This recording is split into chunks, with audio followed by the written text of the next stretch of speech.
Bom dia a todos. É com muito prazer que o Grupo de Estudos da Guerra Fria traz hoje para a discussão o professor Marcelo Ridente, professor titular do Departamento de Sociologia da Unicamp.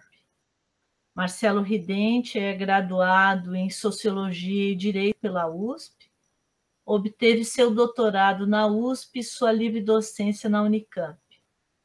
Na área de sociologia, Ridente trabalha com temas relativos à cultura, arte política, esquerda brasileira, intelectuais, pensamento marxista, ditadura militar no Brasil, anos 1950, 1960 e 1970. Marcelo Ridente é autor de vários trabalhos no Brasil e no exterior, dentre os quais nós vamos destacar 3 livros. A Brasilidade Revolucionária, um século de cultura e política, publicado pela editora da Unesp em 2010. Em Busca do Povo Brasileiro, Artistas da Revolução, do CPC à Era da TV, tem 2 edições pela editora da Unesp, a segunda é revista e ampliada de 2014, e o Fantasma da Revolução Brasileira, também da Unesp, em segunda edição, revista e ampliada, em 2010. Marcelo Ridente é pesquisador do Conselho Nacional de Pesquisa, CNPq. Marcelo, muito obrigada pela sua presença. Eu agradeço em nome de todo o grupo a oportunidade de ouvi-lo, ouvir essa sua pesquisa nova, né, e poder debatê-la. Por favor, tenha a palavra. Obrigada. Bom dia. É um prazer estar com você, Elizabeth, com o grupo de estudos aqui da história da USP sobre a Guerra Fria, e trocar um pouco de ideias sobre o meu trabalho. Então, eu reitero, né, o prazer de estar com vocês, trocar ideias, e é a primeira vez que eu vou falar sobre esse capítulo específico do meu livro, esse capítulo específico do meu livro, que é sobre uma associação, né, chamada Associação Universitária Interamericana, e que é parte de um livro. Em verdade, isso é resultado de uma pesquisa longa. Esse livro é resultado de uma pesquisa de uns 10 anos que eu tenho feito sobre esse tema, começando a investigação pelos comunistas, pela internacionalização cultural dos comunistas, o Jorge Amado, o Neruda, na França, no Conselho Mundial da Paz, que é um capítulo do livro que vai sair no primeiro semestre do ano que vem, 2022, pela editora Unesp. E o livro se chama O Segredo das Senhoras Americanas, que é o mesmo título do capítulo que eu vou apresentar daqui a pouco para vocês. O subtítulo é que diz mais, né? Intelectuais, internacionalização e financiamento na Guerra Fria cultural.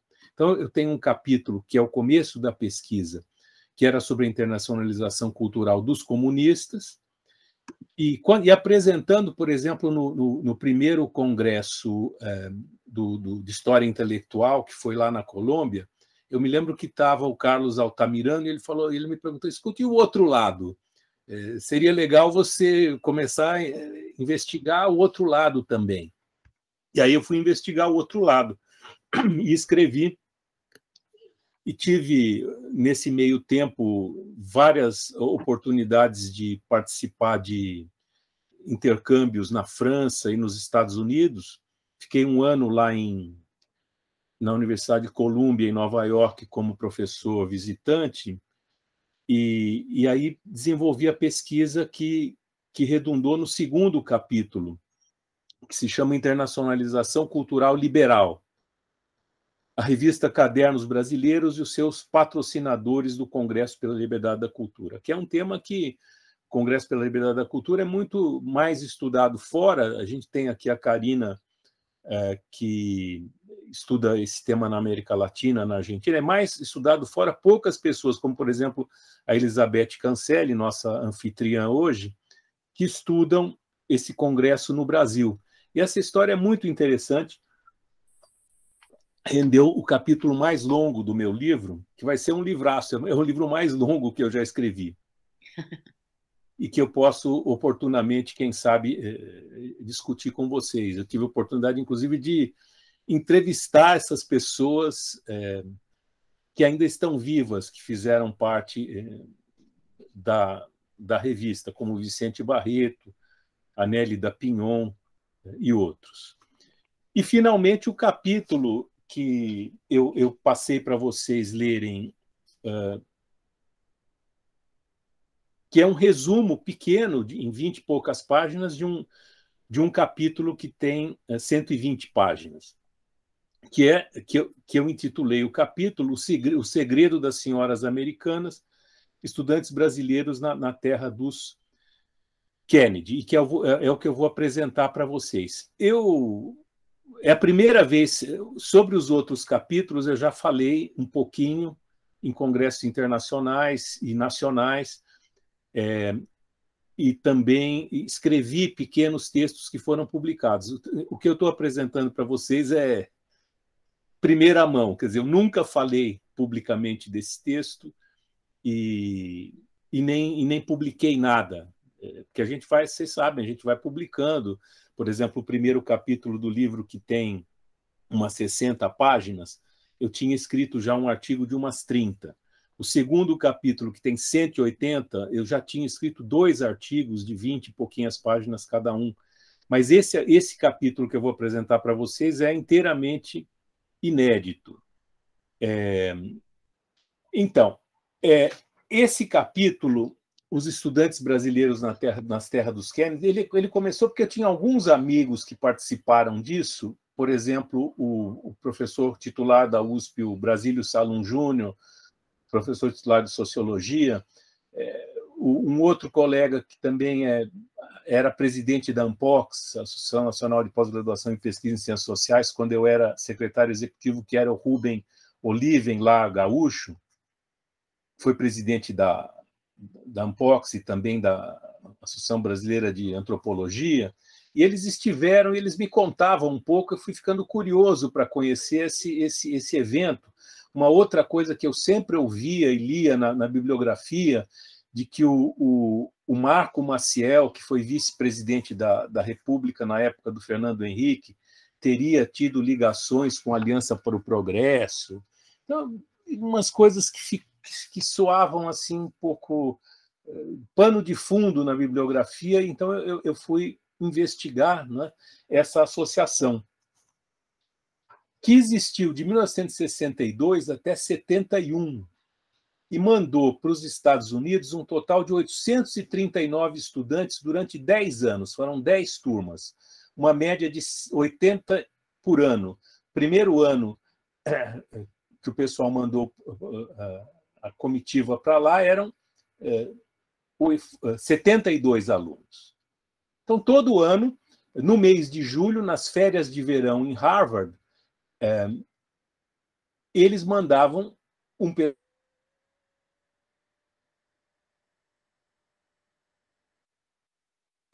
Chegavam lá, em geral, ficavam uma semana numa casa de família, na região de Boston, depois faziam um curso intensivo de 2 semanas em Harvard, e depois tinha uma passagem de mais ou menos uma semana por Washington e por Nova York.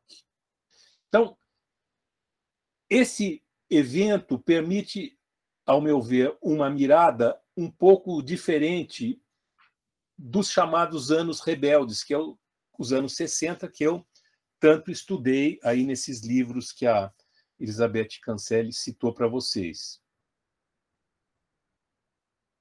Ora, o que era esse meio estudantil nos anos 60? Era um meio de elite, né? Vocês sabem que tem a famosa peça da União Nacional dos Estudantes, o alto dos 99%. Por que era o alto dos 99%? Porque eram os 99% dos brasileiros que não estavam na universidade. Então, a universidade era uma super elite, muito mais do que é hoje no Brasil. Um mínimo de pouquíssima gente. E, ao mesmo tempo, naqueles anos 60, logo depois da Revolução Cubana, e durante o governo João Goulart no Brasil, uma atmosfera de radicalização política. Comparando com o CPC, os Centros Populares de Cultura da UNE, por exemplo. Né? Vocês veem aí um avião na tela. O CPC, aquele tempo era um tempo de muita dificuldade de comunicação, inclusive dentro do próprio Brasil, que dizer para o exterior. Então, eventos que geravam a circulação de estudantes passaram a ser mais desenvolvidos naquele tempo. O CPC da UNE, por exemplo, mandava por avião para vários pontos do Brasil aqueles jovens para circular ideias, circular a cultura e organizar o movimento estudantil e, ao mesmo tempo, organizar um grupo que havia dentro do movimento estudantil, que era a Ação Popular. Ora, esse outro grupo, né, percebendo essa atmosfera, que era uma atmosfera muito favorável ao que se chamava na época Revolução Brasileira, a necessidade de romper com o imperialismo, para alguns fazer uma revolução nacional democrática, para outros já uma revolução socialista. E vendo a extraordinária simpatia que passou a haver no movimento estudantil em relação à triunfante Revolução Cubana de 59, os meios americanos, por exemplo, particularmente na administração Kennedy, fizeram iniciativas como a Aliança para o Progresso, que não era organicamente a mesma coisa do que a Associação Universitária Interamericana. Mas uma coisa que o Kennedy, que está aí na imagem que vocês veem, num encontro que ele teve com os estudantes da AUI no Jardim da Casa Branca, o Kennedy tinha uma frase que era famosa, ficou famosa na época: não se pergunte o que o seu país pode fazer por você, mas o que você pode fazer para o seu país. Um grupo de senhoras envolvidas com esse projeto de modernização do Kennedy, que para alguns era visto também como um projeto de maior amplitude de participação social. O Kennedy vencera o Nixon, que era do Partido Republicano. O Kennedy era um presidente jovem. Vocês estudam a Guerra Fria, vocês sabem melhor do que eu. O Kennedy, então, tem essa política e vai convocar pessoas jovens, né? The best and the brightest, né? Os melhores e os mais brilhantes para fazer parte do governo dele, inclusive um acadêmico que veio a ser embaixador no Brasil, que foi o Lincoln Gordon, que vocês conhecem bem pela participação dele no golpe de 64. Então, havia esse clima, né, que era, ao mesmo tempo, de um certo reformismo, de uma certa modernização, e de ficar atento para o que estava havendo na América Latina, para evitar que houvesse outras Cubas se espalhando pelo continente. Então, no caso de São Paulo, um grupo de senhoras liderada por uma esposa de um executivo milionário e que era da elite de Boston, uma mulher chamada Mildred Sage, ela convoca um conjunto de esposas de executivos, né, que nos Estados Unidos, vocês sabem, eles têm todo... Aliás, isso é mundial hoje, né? Uma série de executivos, diretores de multinacionais que vão para o mundo todo. E a família tem que ir junto. E essas esposas, elas não eram donas de casa comuns. elas eram, em geral, mulheres muito bem formadas, já na universidade, nos Estados Unidos, pessoas de gabarito. E, especialmente essa, a Mildred Sage, que fazia parte de uma certa elite de Boston, ela tem essa ideia um pouco,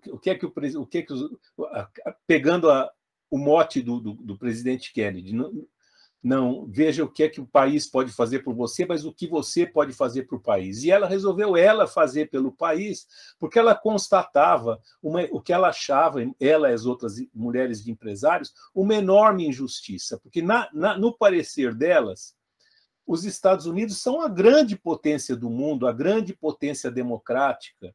Eles estavam aqui para ajudar o povo brasileiro, fazer o desenvolvimento do país com as multinacionais.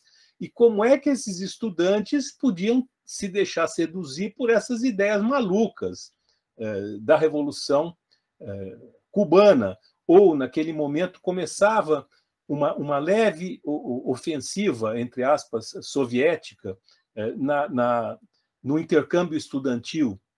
Durante o governo Goulart, começou a haver infração muito menor do que nos Estados Unidos, mas começou a haver um maior número de estudantes brasileiros e latino-americanos também indo para estudar na União Soviética ou nos países do leste europeu.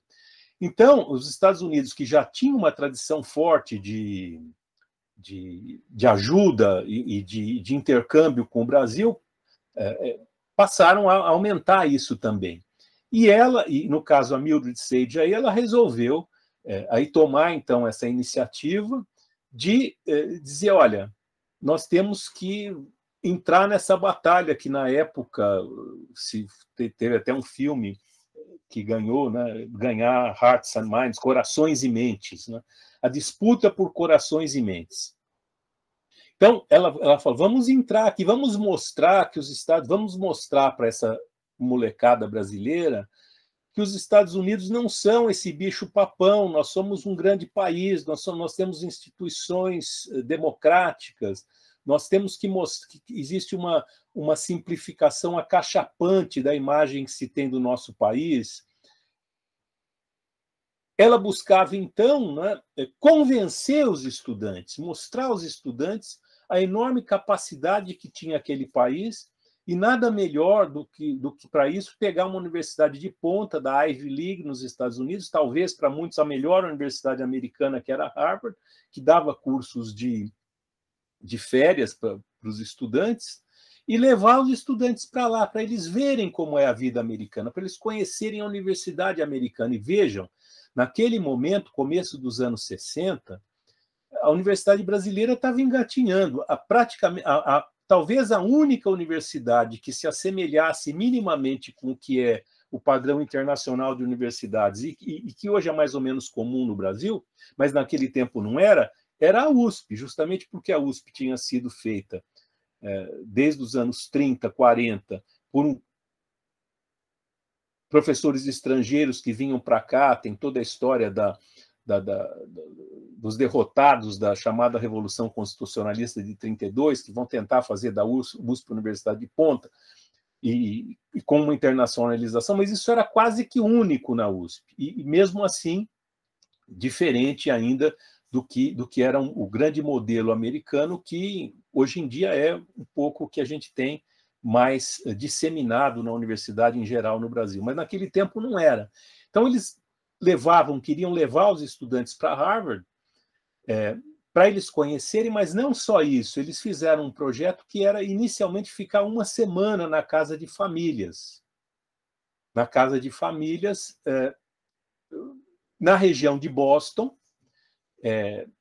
e eles faziam um estudo muito detalhado de como era cada família e também como era cada estudante brasileiro que ia para lá, para colocar esses estudantes no seio de famílias que tivessem relativa afinidade com eles. E assim eles ficavam uma semana por ali. Depois eles faziam esse curso de 2 semanas em Harvard, que com professores... O professor mais conhecido da primeira leva que foi para lá era nada menos que o Henry Kissinger, ou Kissinger, né? Ele era alemão, Kissinger, mas nos Estados Unidos eles falam Kissinger, que foi depois secretário de Estado do Nixon, mas que nesse começo era um professor gabaritado de Harvard e que dava aulas e debatia com os estudantes. E depois disso eles iam para conhecer as instituições em Washington e, finalmente, em Nova York, ver a modernidade, etc. Então, era uma operação de convencimento, de buscar convencer os estudantes. Quem é que eram esses estudantes? Que estavam ali naquele contexto que era inicialmente da Aliança para o Progresso, né, de recrutar os bons e os melhores. E eu tenho medo de falar muito, né? Eu vou tentar ser o máximo sintético para isso, mas a minha proposta, né, é que essa experiência da AUI, né, da Associação Universitária Interamericana, que mandava 80 estudantes por ano para os Estados Unidos, que eram retirados do que eles faziam uma seleção, que eles consideravam que seria a elite do estudantado. Daqui a pouco eu vou falar mais para vocês sobre isso. Ao meu ver, essa experiência foi exemplar, né, para entender como intelectuais e trabalhadores intelectuais, no caso aqui, intelectuais e trabalhadores intelectuais ainda em formação, eu tentei mostrar no texto como eles negociaram o seu lugar nas circunstâncias da Guerra Fria, andando no fio da navalha, buscando lidar com a situação política para atuar nos seus respectivos campos profissionais. Estudantes e professores, porque também tinha professores envolvidos, daqui a pouco eu vou falar para vocês, professores do gabarito, por exemplo, do Dalmo Dallari, do Paul Singer, ou seja, gente que não é nada de direita. Lá no Rio Grande do Sul, o professor Chausa, daqui a pouco, se der tempo, eu falo para vocês mais, mas os estudantes, os professores, eles se integraram a esse projeto para realizar projetos de carreira e também de atuação política, porque daqui a pouco nós vamos ver vários desses estudantes eram militantes da esquerda católica, ou também alguns comunistas, do Partido Comunista, por exemplo, o Roberto Freire, que foi secretário do partido. E, claro, havia outros também do setor mais à direita do movimento estudantil, que foi possante no pré-64. E o maior exemplo disso é o Marco Maciel, que foi vice-presidente da República, que já era de direita desde aquele tempo. Mas havia também comunistas, por exemplo, o Aloysio Nunes Ferreira, que mais recentemente foi ministro das Relações Exteriores, que atuou muito fortemente no impeachment da Dilma, mas se vocês olham a trajetória do Aloysio Nunes Ferreira, vocês vão ver que ele, naquele tempo, era militante do Partido Comunista. Foi com a UI para os Estados Unidos, depois voltou para o Brasil, fez parte da Aliança da Ação Libertadora Nacional, a ALN do Marighella, depois fugiu do Brasil, na França voltou para o Partido Comunista, foi morar na União Soviética, depois voltou para o Brasil, voltou para o MDB, PMDB, depois PSDB e depois virou ministro do Temer. É uma trajetória bem interessante, e é muito, muito, muito interessante olhar essas trajetórias dessas pessoas todas que fizeram parte da UI, mostrando que realmente eles conseguiram pegar uma parte da intelectualidade brasileira e que fez parte da intelectualidade e dos setores da política brasileira, de médicos, engenheiros, advogados, daqui a pouco eu falo para vocês, que fariam história no Brasil. Então, a experiência desses estudantes que foram dos professores que fizeram parte do Progresso, eles estavam ali buscando o seu lugar na carreira e também atuação política. Se eles não tinham, isso é uma coisa que está nos outros capítulos, é um pouco a minha hipótese central de trabalho, se eles não tinham pleno domínio dos termos intrincados e obscuros das disputas da Guerra Fria, eles estavam longe de ser marionetes dos poderes constituídos ou das superpotências. Eles participaram do jogo como eles podiam. Muitos deles vieram ocupar lugar de destaque na política, nos partidos. como foram vereadores, prefeitos, deputados, senadores, governadores, secretários de Estado, ministros, juízes de todas as cortes, inclusive superiores, o RESEC do STF, por exemplo, o Marco Maciel, que chegou até vice-presidente da República.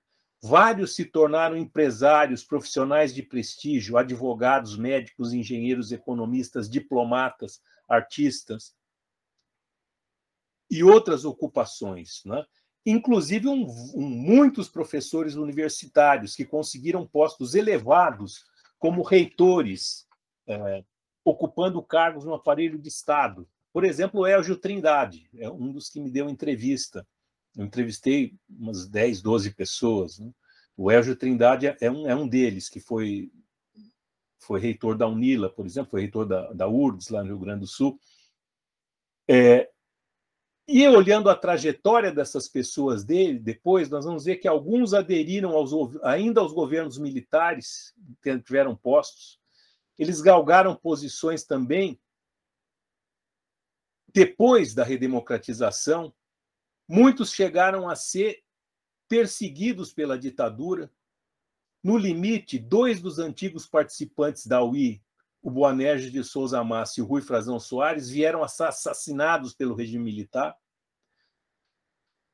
e desaparecidos políticos. Num outro caso também trágico, um ex-bolsista, o Márcio Leite de Toledo, foi morto pelos próprios companheiros de organização guerrilheira na fase desesperada de desintegração do movimento. Aliás, acabou de sair um livro chamado Os Injustiçados, que trata justamente em um dos casos desse Márcio Leite de Toledo, que foi da UI.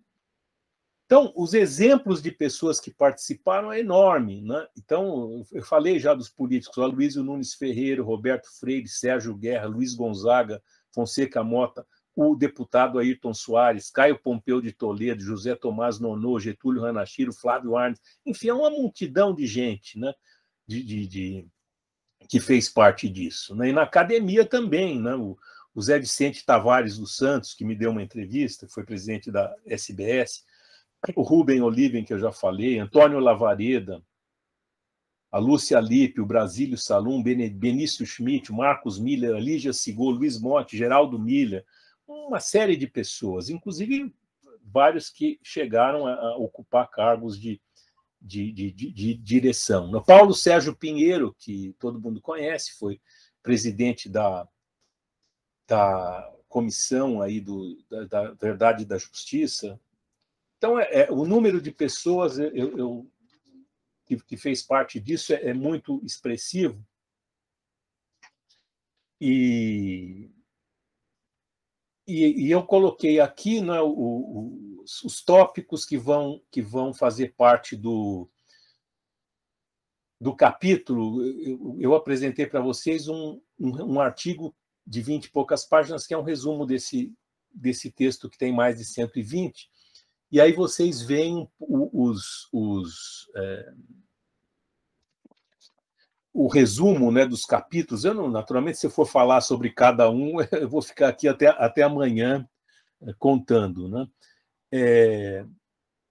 Mas tem muitos episódios. Eu nem sei como é que eu resumiria melhor, né? Mas me parece muito interessante ver essa coisa do círculo, das senhoras desse círculo empresarial multinacional paulista.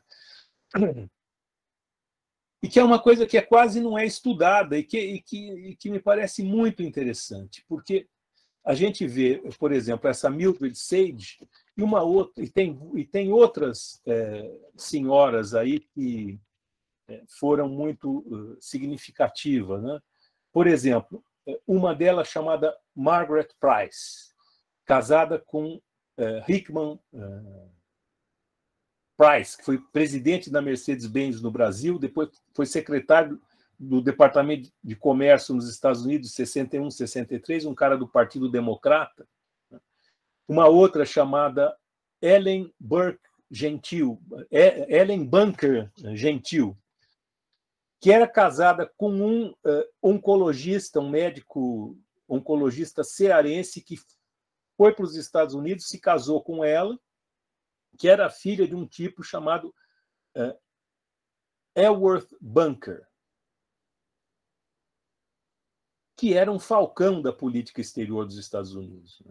Ele tinha sido cotado para ser o embaixador no Brasil, ele teve um cargo alto na UEA, e ele viria a ser conhecido entre 67 e 73 como embaixador dos Estados Unidos no Vietnã. E que integrava o Comitê Internacional de Apoio ao I. Era o presidente do Working Board da AUI nos Estados Unidos. Uma outra se chamava Daisy Aldrich, cujo marido era um milionário, primo-irmão do Nelson Rockefeller, da ala liberal do Partido Republicano. Tanto o Nelson Rockefeller como o David Rockefeller, vocês sabem, têm vínculos históricos com o Brasil. E eles recebiam também os estudantes da UI lá nos Estados Unidos. Então, eu fico tentado a falar mais, mas eu não quero entrar em detalhes, né? Mas é muito interessante eu descobri uma série de troca de cartas dessas, especialmente da Mildred Sage e de uma outra dirigente, que tinha o apelido de Betinha, com nada menos que o Henry Kissinger, o Kissinger, que era, na época, professor. Então, é interessante ver, eu não vou ter tempo de falar aqui, mas destrinchar a maneira como eles trocavam as cartas. Por exemplo, a dessa Betinha eram mais formais, mas a gente vê nas cartas da Mildred Sage que ela tinha uma certa intimidade com ele. Intimidade assim. Então, ela comentava que foi lá, por exemplo, em 62, teve um evento, ela foi participar de um evento junto com um cara que era o número 2 do Pentágono, um advogado, que ela era amiga da mulher dele também, e o Kissinger também era dessa turma, e ela conta que foi com eles num evento que eles foram inaugurar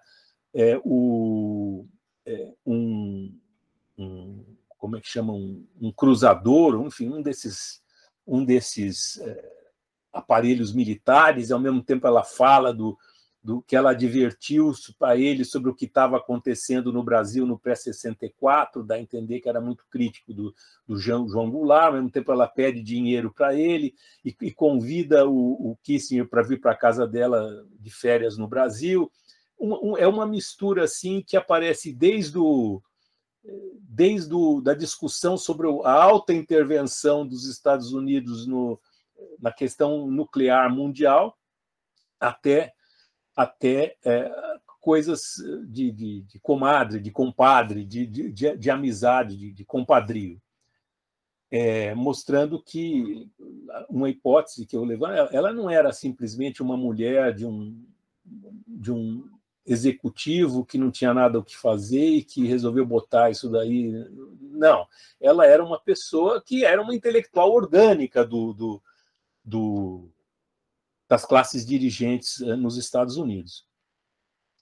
E muito bem articulada, né? Tem esse episódio que também é muito interessante, o Kennedy estava na jogada, e o embaixador brasileiro, o Gordon, também. Então, naquela famosa gravação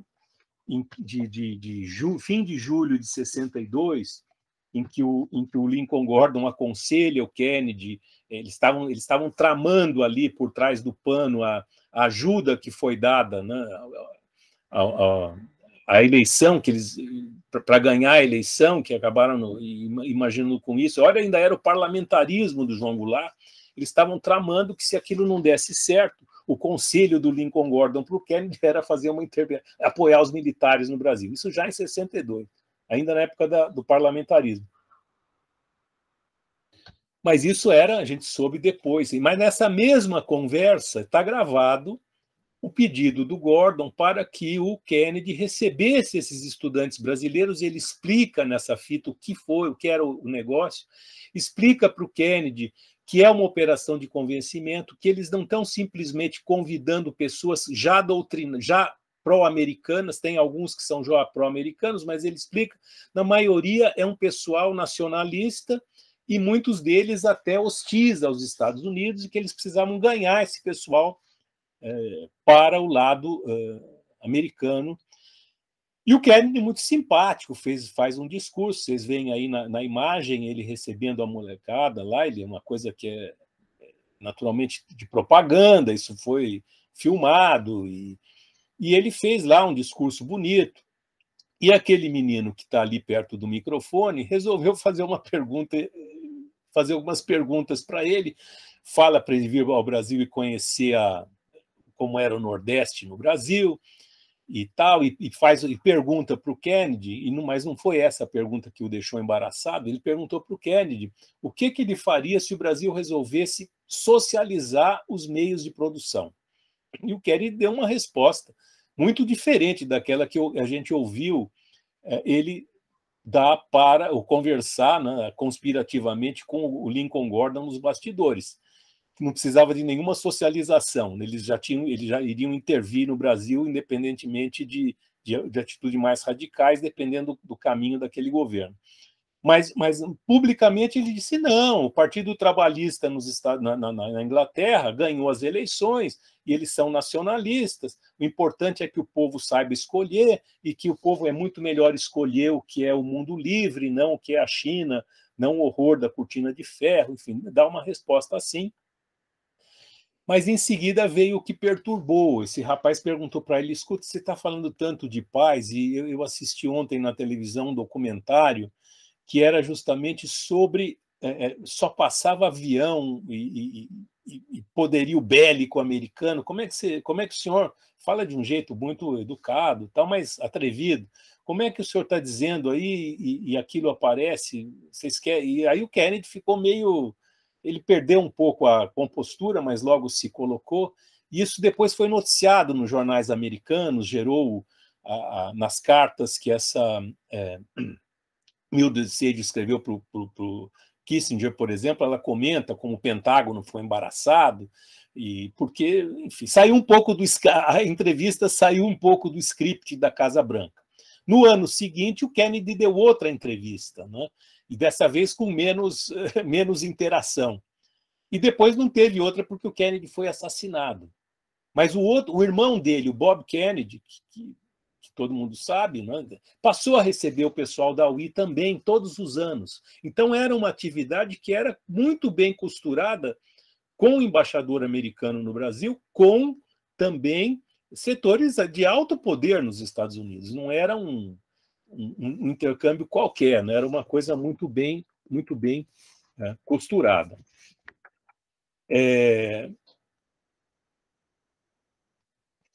Bom, aí tem toda a composição, né? Quem eram esses estudantes, né? Então, havia todo um cuidado de chamar gente representativa do Brasil inteiro. Então, vocês veem aí desses 800 e tantos estudantes selecionados, esse projeto nasceu em São Paulo. E desde logo, as primeiras turmas já selecionaram pessoas, inicialmente era São Paulo, Rio de Janeiro, Pernambuco e Rio Grande do Sul. Depois vieram Bahia, Minas, Paraná e Ceará. Então, havia um interesse em fazer essa seleção, e não vou ter tempo de falar para vocês, mas o primeiro ano, esse de 62, quem indicou o pessoal para ir para lá foram os próprios diretórios estudantis. Depois, a partir de 63, eles contrataram um camarada chamado Arjen, acho que é Fürstenthal o nome dele, que era um tcheco de origem judaica, que veio para o Brasil depois da Segunda Guerra e que fundou em São Paulo um famoso escritório de headhunters, de seleção de executivos para trabalhar nas empresas. E esse camarada foi contratado, e ele liderava esse processo de seleção que era feito no Brasil inteiro, e que era super concorrido. Tinha milhares, centenas, milhares, e quanto mais... Eu não tenho aqui agora os números exatos para dar para vocês, mas chegou a ser 5 mil pessoas para a seleção de 80 em 1970, por exemplo. Então, eles pegavam gente do Brasil inteiro. Então, tinha um processo de seleção, se vocês quiserem, depois no debate eu comento mais, como era feita essa seleção. Depois que havia um curso de 6 meses que era dado aos sábados por professores locais que ensinavam sobre as instituições americanas, também davam princípios básicos de economia. Então, a seleção era feita no meio do ano, no segundo semestre. No segundo semestre, eles faziam cursos aos sábados, e depois, no ano seguinte, eles iam no mês de julho para os Estados Unidos e faziam aquele curso. E primeiro tinha, a partir daquele esquema que eu falei para vocês, eu construí um pouco uma expressão metafórica, né, que os estudantes eram convidados para conhecer os 4 templos institucionais nos Estados Unidos, né? O templo da família como base da sociedade, dos seus valores, né? A família pensada como aquela família tradicional americana, em que o pai trabalha, a mãe fica em casa para cuidar dos filhos, moram relativamente bem, com cultos religiosos, com escolas, uma vida, por exemplo,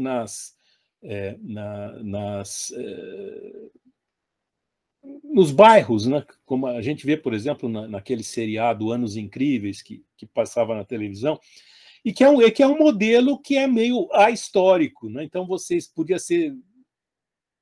seria quase que da natureza humana. Então, vocês pegam as séries, os desenhos animados do período, que eu comento brevemente, os Flintstones, que a gente conhece, os Flintstones, né?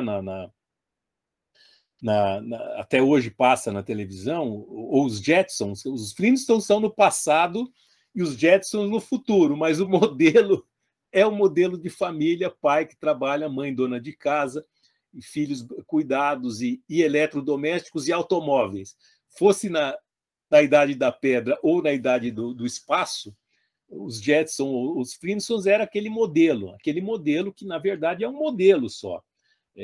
Aquele Paul Krugman escreveu outro dia numa crônica que, nos anos 50, que foi o auge desse modelo, talvez 50% da sociedade americana vivesse assim.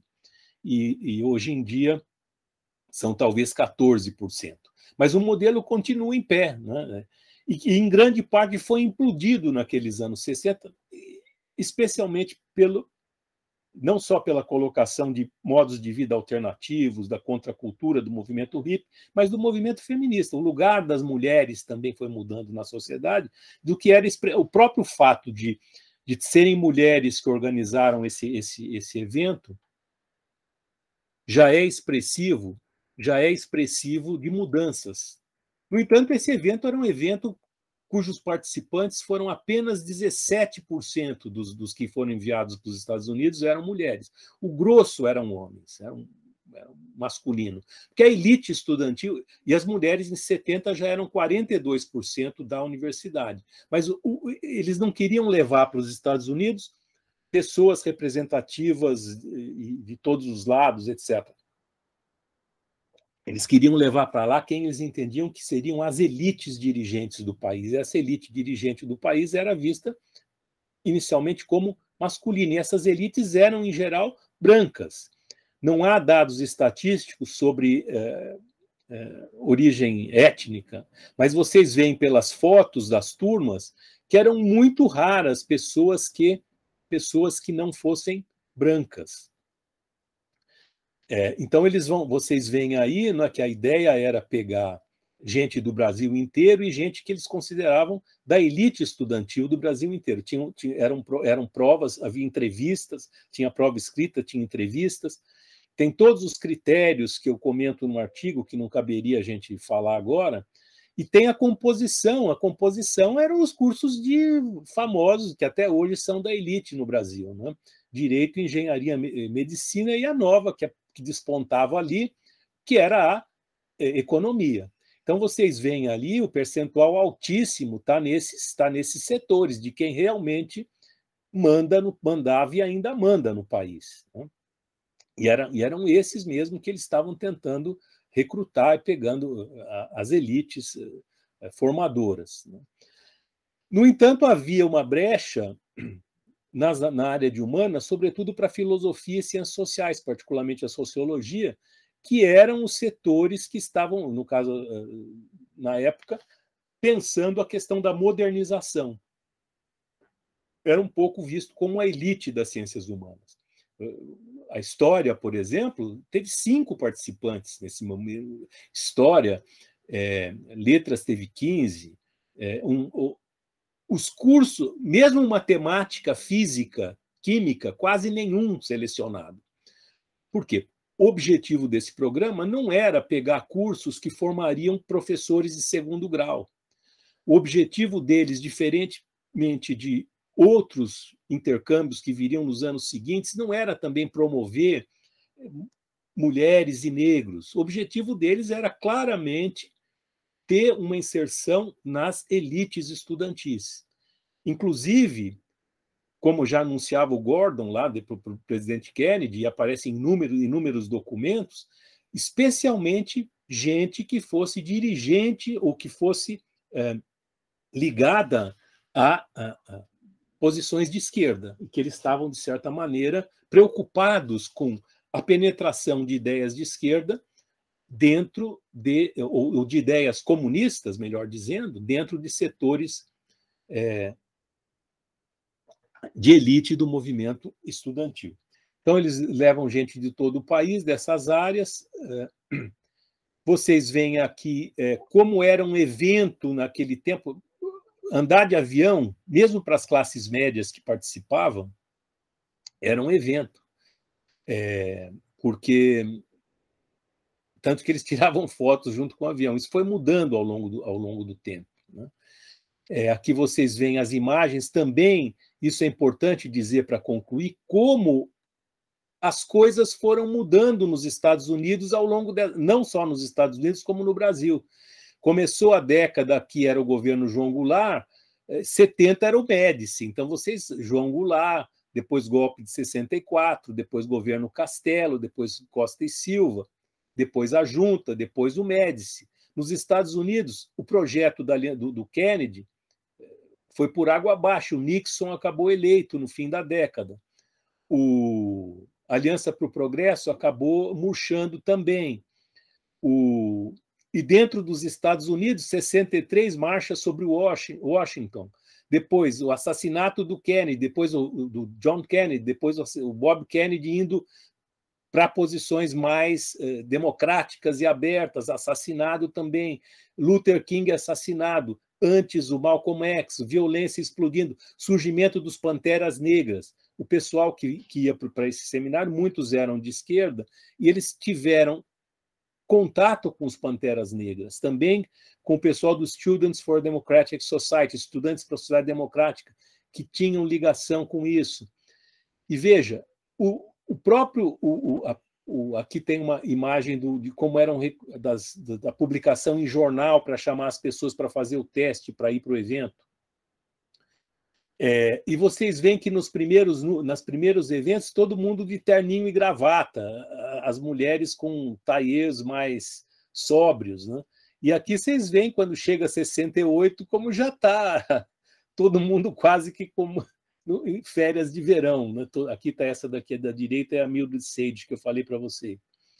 Então, ao longo dos anos 60, o que é que foi se vendo, né? Que os templos da democracia que os estudantes tinham sido convidados para conhecer nos Estados Unidos estavam ruindo, a começar por esse templo da família. Então, já em 37, vocês veem essa foto que é a mais emblemática, mostrando que esse templo da família estava indo por terra, né? E que eram ali, o que eu comento no livro, essa foto eu acho que dá para...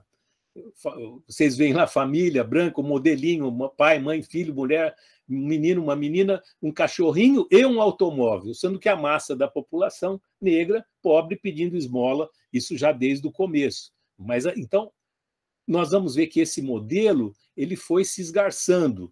Eu comento no livro alguns filmes dos anos 60 que que são boas expressões desse esvaziamento, desse modelo americano de vida, que, no entanto, até hoje permanece como modelo. Então, por exemplo, Os Pássaros, por exemplo, O Bebê de Rosemary, por exemplo, o filme Midnight Cowboy. Enfim, eu comento vários livros, vários filmes desses anos 60 que mostram como esse templo da família foi ruindo.